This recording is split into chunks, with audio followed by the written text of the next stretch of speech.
Halo, selamat datang di channel Jenggot Lurus. Senang bisa kembali menemani kalian dengan pembahasan seru seputar dunia militer dan teknologi aviasi. Hari ini, kita akan mengupas tuntas sebuah mesin jet terbaru yang sedang jadi sorotan, yaitu WS-20. Mesin ini awalnya dikembangkan untuk pesawat angkut berat, tetapi kini mulai dipertimbangkan sebagai alternatif untuk pesawat tempur. Apakah ini bisa menjadi terobosan besar bagi Cina dalam dunia penerbangan militer? Kita tahu bahwa selama bertahun-tahun, Cina masih banyak mengandalkan mesin impor, terutama dari Rusia. Tapi mereka ingin mandiri, dan WS-20 bisa menjadi langkah besar menuju kemandirian teknologi aviasi militer mereka. Jika benar-benar bisa digunakan untuk pesawat tempur, ini bisa mengubah peta kekuatan udara di Asia dan bahkan dunia. Di episode ini, kita akan membahas secara mendalam tentang WS-20. Mulai dari sejarah pengembangannya, keunggulan dan kelemahannya, hingga seberapa besar kemungkinannya untuk digunakan pada jet tempur. Tak lupa, kita juga akan membandingkannya dengan mesin lain yang saat ini digunakan, baik dari Cina sendiri maupun dari negara barat. Sekarang, mari kita bahas sejarah dan pengembangan WS-20. Mesin ini tidak muncul begitu saja, tapi merupakan bagian dari strategi besar Cina untuk mengurangi ketergantungan pada teknologi luar. WS-20 dikembangkan sebagai pengganti mesin Rusia D-30KP-2 yang selama ini digunakan pada pesawat angkut berat 11An Y-20. Mesin D-30KP-2 memang sudah terbukti handal, tapi memiliki keterbatasan dalam daya dorong dan efisiensi bahan bakar. Cina tidak ingin selamanya bergantung pada Rusia, sehingga mereka mulai mengembangkan mesin turbofan high bypass yang lebih efisien, lebih kuat, dan tentunya buatan sendiri. Proyek WS-20 ini mulai dikembangkan sejak awal 2010-an sebagai bagian dari program modernisasi industri penerbangan Cina. Pada tahun 2020, WS-20 mulai terlihat diuji pada pesawat 11An Y-20, menunjukkan bahwa proyek ini sudah mencapai tahap uji coba yang serius. Uji coba ini menjadi langkah penting, karena menandakan bahwa Cina mulai siap mengganti mesin impor dengan buatan sendiri. WS-20 dikembangkan oleh Aero Engine Corporation of China, AECC. AECC adalah perusahaan yang juga bertanggung jawab atas pengembangan mesin jet tempur lainnya, seperti WS-10, WS-15, dan WS-19. Dengan pengalaman dalam mengembangkan berbagai jenis mesin, AECC menjadi ujung tombak ambisi Cina dalam membangun mesin jet yang bisa bersaing dengan teknologi barat. Lalu, apa sebenarnya tujuan utama dari pengembangan WS-20? Daya dorong lebih besar. WS-20 dirancang untuk memberikan daya dorong yang lebih besar dibandingkan D-30KP-2. Efisiensi bahan bakar lebih baik. Dengan teknologi yang lebih modern, WS-20 diharapkan lebih hemat bahan bakar dibandingkan pendahulunya. Kemungkinan adaptasi untuk jet tempur. Meskipun awalnya untuk pesawat angkut, WS-20 kini mulai dipertimbangkan sebagai opsi untuk pesawat tempur kelas berat, seperti J-16 atau bahkan J-20. Jadi, apakah WS-20 benar-benar bisa diadaptasi untuk pesawat tempur? Kita akan bahas lebih lanjut di segmen berikutnya. Setelah mengetahui latar belakang dan pengembangannya, sekarang kita masuk ke keunggulan utama WS-20. Mesin ini menawarkan beberapa kelebihan signifikan yang bisa menjadikannya sebagai langkah maju dalam teknologi aviasi Cina. 1. Daya dorong lebih besar. WS-20 diperkirakan memiliki daya dorong sekitar 14-16 ton, 140-160 kN. Angka ini lebih besar dibandingkan WS-10, yang memiliki daya dorong sekitar 13 ton. Dengan daya dorong yang lebih besar, WS-20 tidak hanya mampu meningkatkan performa pesawat angkut seperti Y-20, tapi juga membuka peluang untuk digunakan pada pesawat tempur kelas berat. 2. Efisiensi bahan bakar lebih baik. WS-20 adalah mesin high bypass turbofan, yang berarti lebih hemat bahan bakar dibandingkan mesin low bypass seperti WS-10 atau WS-15. Mesin high bypass lebih efisien dalam penerbangan jarak jauh, sehingga sangat ideal untuk pesawat angkut strategis. Jika berhasil diadaptasi untuk jet tempur, keunggulan ini bisa meningkatkan endurance dan jangkauan operasional pesawat. 3. Kemungkinan adaptasi untuk pesawat tempur. Meski awalnya dirancang untuk pesawat angkut, ada kemungkinan WS-20 bisa dioptimalkan untuk jet tempur. Jika Cina berhasil mengadaptasinya, WS-20 bisa digunakan untuk jet tempur generasi keempat dan kelima, seperti J J-16 untuk meningkatkan daya angkut senjata dan daya jelajah. J-20 jika dipasangkan, bisa memberikan jangkauan lebih jauh untuk misi superioritas udara. Keunggulan utama jika digunakan di pesawat tempur adalah kemampuan membawa lebih banyak bahan bakar dan senjata tanpa mengorbankan performa terlalu banyak. 4. Teknologi modern. WS-20 menggunakan material komposit dan teknologi canggih yang membuatnya lebih ringan dan tahan lama. Sistem Full Authority Digital Engine Control, FADEC, memastikan kontrol otomatis dan optimalisasi performa di berbagai kondisi penerbangan. Peningkatan ini bertujuan untuk memperpanjang umur pakai mesin, sekaligus mengurangi kebutuhan perawatan yang kompleks. Jadi, dengan keunggulan-keunggulan ini, WS-20 memang lebih unggul dibandingkan mesin turbofan lama yang digunakan Cina. Tapi, apakah benar-benar cocok untuk pesawat tempur? Setelah membahas keunggulan WS-20, kini saatnya kita membahas kelemahan dan tantangan yang dihadapi mesin ini.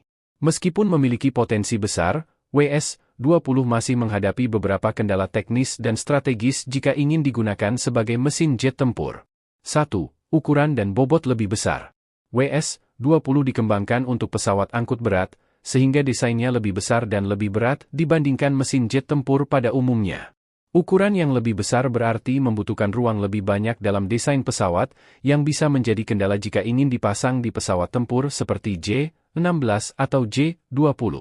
Berat yang lebih tinggi juga bisa mengurangi rasio dorong terhadap berat, thrust-to-weight ratio, yang merupakan faktor penting dalam jet tempur untuk manuver dan akselerasi cepat. 2. Kecepatan dan manuverabilitas. WS-20 bukan dirancang untuk kecepatan tinggi atau manuver ekstrim, seperti mesin WS-15 yang dikembangkan khusus untuk jet tempur stealth. Tidak memiliki fitur thrust vectoring, yang berarti jet tempur yang menggunakan WS-20 akan memiliki manuverabilitas yang lebih rendah dibandingkan pesawat yang menggunakan mesin khusus tempur. Jet tempur modern seperti F-22 Raptor dan Su-57 menggunakan mesin dengan thrust vectoring untuk keunggulan dalam pertempuran udara jarak dekat, dogfight. 3. Reliabilitas durability. WS-20 masih dalam tahap pengujian, dan belum terbukti dalam penggunaan jangka panjang atau kondisi pertempuran. Mesin jet tempur membutuhkan daya tahan tinggi terhadap suhu ekstrim dan tekanan udara tinggi, yang belum bisa dipastikan apakah WS-20 mampu menanganinya. Mesin tempur juga sering mengalami stres lebih besar karena perubahan kecepatan yang ekstrim dalam waktu singkat, sesuatu yang belum tentu bisa ditangani oleh WS-20 yang awalnya didesain untuk pesawat angkut. 4. Produksi massal atau implementasi. Apakah Cina mampu memproduksi WS-20 dalam skala besar? Produksi massal membutuhkan fasilitas industri yang matang, terutama dalam pembuatan material tahan panas untuk bilah turbin.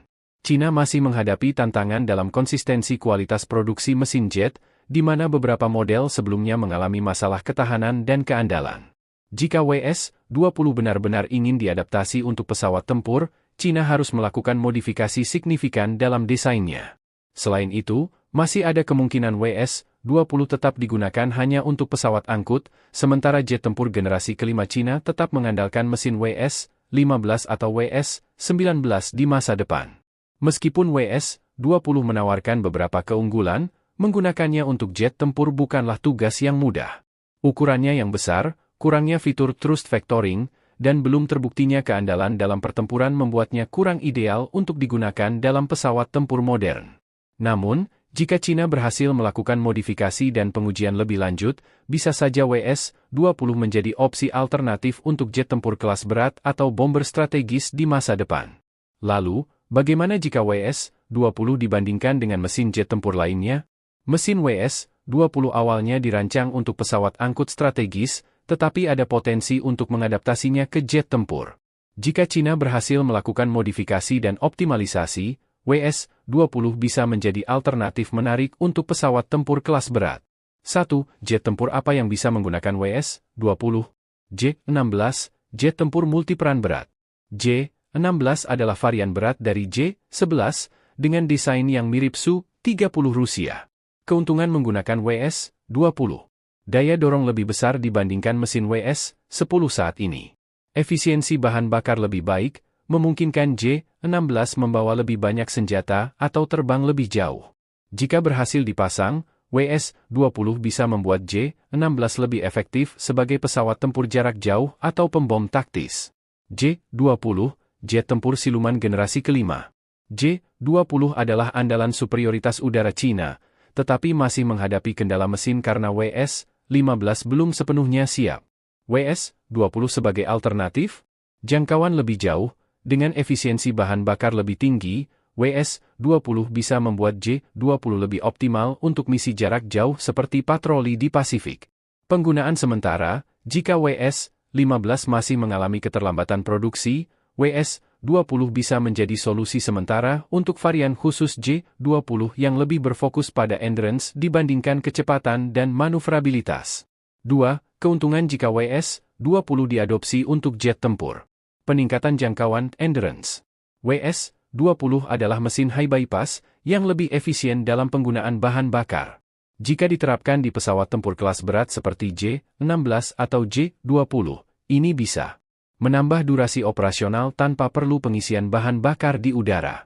Meningkatkan jangkauan tempur, memungkinkan jet tempur Cina beroperasi lebih jauh dari daratan utama tanpa dukungan tambahan. Mengurangi ketergantungan pada mesin Rusia. Saat ini, Cina masih mengandalkan mesin Al-31 buatan Rusia untuk sebagian besar jet tempurnya. Jika WS-20 bisa digunakan di pesawat tempur, ini bisa menjadi langkah besar menuju kemandirian teknologi aviasi militer Cina. 3. Hambatan, kemungkinan masa depan. Apakah WS-20 bisa diadaptasi untuk thrust vectoring? Salah satu kekurangan utama WS-20 adalah kurangnya thrust vectoring, yang penting untuk manuver dalam pertempuran udara jarak dekat. Jika Cina ingin menggunakan WS-20 pada jet tempur generasi kelima, mereka harus mengembangkan varian baru yang mendukung thrust vectoring. Mungkinkah Cina mengembangkan varian khusus WS-20 untuk jet tempur? Bisa saja Cina memodifikasi WS-20 menjadi varian low bypass khusus untuk pesawat tempur. Alternatif lain, Cina bisa menggunakan teknologi WS-20 sebagai dasar untuk mengembangkan mesin baru dengan kombinasi daya dorong tinggi dan efisiensi bahan bakar. WS-20 memiliki potensi besar untuk digunakan pada pesawat tempur, terutama untuk jet tempur kelas berat atau pesawat dengan fokus endurance. Namun, ada tantangan besar dalam hal ukuran, thrust vectoring, dan kecepatan. Jika WS-20 benar-benar bisa dikembangkan lebih lanjut, apakah ini bisa menjadi mesin tempur masa depan Cina? Kita akan bahas lebih lanjut di segmen berikutnya. Dalam dunia mesin jet, WS-20 memiliki keunggulan dalam efisiensi bahan bakar dan daya dorong tinggi, tetapi bagaimana jika dibandingkan dengan mesin lain seperti WS-10, WS-15, atau bahkan mesin jet barat? Mari kita bahas satu persatu. A. WS-20 versus WS-10. WS-20, high bypass, mesin angkut berat, potensi jet tempur. Daya dorong lebih besar, 14-16 ton, 140-160 kN. Lebih hemat bahan bakar karena desain high bypass. Ukuran lebih besar dan lebih berat, tidak ideal untuk dogfight tetapi bisa meningkatkan endurance. Bisa menjadi alternatif untuk pesawat tempur kelas berat seperti J-16 atau varian khusus J-20. WS-10, low bypass, mesin tempur standar Cina. Daya dorong lebih kecil, sekitar 13 ton, 130 kN. Lebih ringan dan lebih cocok untuk jet tempur seperti J-11, J-16, dan beberapa varian J-20. Sudah terbukti dalam operasional tempur, meskipun masih kalah dari mesin barat dalam keandalan jangka panjang. Fokus pada manuvrabilitas dan daya dorong tinggi dibandingkan efisiensi bahan bakar. WS-10 lebih cocok untuk pesawat tempur yang membutuhkan kecepatan tinggi dan kelincahan. WS-20 lebih cocok untuk pesawat dengan endurance lebih panjang dan misi jarak jauh. B. WS-20 versus WS-15. WS-20 didesain untuk efisiensi daya dorong. Fokus pada efisiensi bahan bakar dan daya dorong yang stabil. Lebih cocok untuk pesawat yang membutuhkan endurance tinggi, bukan untuk kecepatan tinggi atau manuver ekstrim. Bisa jadi alternatif sementara untuk J-20 jika WS-15 belum siap diproduksi massal. WS-15, low bypass, mesin tempur generasi kelima. Daya dorong jauh lebih besar, sekitar 18-19 ton, 180-190 kN. Dirancang khusus untuk J-20, dengan kemampuan super cruise dan thrust vectoring untuk manuver tinggi. Teknologi lebih maju, tetapi masih dalam tahap pengembangan dan belum sepenuhnya operasional. Kesimpulan, WS-15 lebih unggul dalam kecepatan tinggi dan manuvrabilitas, ideal untuk jet tempur generasi kelima seperti J-20. WS-20 lebih unggul dalam efisiensi bahan bakar dan jangkauan operasional, bisa digunakan untuk varian khusus atau jet tempur multiperan berat. C. WS-20 versus mesin jet barat. WS-20 versus General Electric F-110, mesin F-15F-16. F-110 lebih kecil dan lebih ringan, didesain untuk pesawat tempur yang mengutamakan kelincahan. WS-20 lebih hemat bahan bakar dalam misi jarak jauh, meskipun ukurannya lebih besar. Keunggulan F-110, terbukti dalam pertempuran, digunakan dalam berbagai platform sejak era 1980-an. Keunggulan WS-20, jika bisa diadaptasi untuk pesawat tempur, bisa menjadi langkah besar menuju kemandirian industri aviasi Cina. WS-20 versus Pratt Whitney F-135, mesin F-35.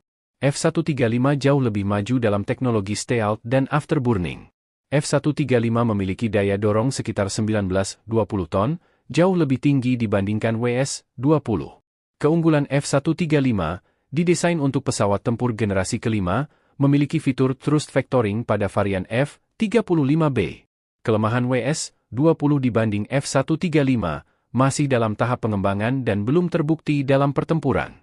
Kesimpulan, WS-20 mungkin lebih efisien untuk endurance, tetapi masih kalah jauh dalam hal daya dorong dan teknologi stealth dibandingkan F-135. Dibandingkan dengan F-110, WS-20 mungkin bisa bersaing dalam hal daya dorong dan efisiensi, tetapi masih harus membuktikan keandalannya. WS-20 bisa menjadi langkah awal Cina dalam mengembangkan mesin yang lebih efisien dan mandiri. Jika berhasil dioptimalkan, WS-20 bisa menjadi pilihan alternatif untuk jet tempur kelas berat atau varian khusus J-20 yang berfokus pada endurance. Namun, apakah WS-20 bisa menyaingi mesin tempur barat seperti F-135 atau F-110? Atau justru akan tetap terbatas sebagai mesin angkut? Mari kita diskusikan di komentar. WS-20 awalnya dikembangkan untuk pesawat angkut berat 11an Y-20, tetapi kini ada spekulasi bahwa mesin ini bisa digunakan untuk jet tempur berat seperti J-16 atau bahkan J-20. Keunggulan WS-20, daya dorong yang lebih besar dibanding WS-10, serta efisiensi bahan bakar yang lebih baik. Kelemahan WS-20, ukurannya lebih besar dan lebih berat, belum terbukti dalam pertempuran, serta tidak dirancang untuk manuver tinggi seperti WS-15. Menurut kalian, apakah WS-20 bisa menjadi alternatif untuk jet tempur Cina? Atau apakah Cina tetap harus fokus pada pengembangan WS-15 sebagai mesin utama J-20? Jangan lupa like, subscribe, dan nyalakan lonceng notifikasi supaya tidak ketinggalan pembahasan menarik lainnya seputar teknologi militer. Sampai jumpa di episode berikutnya.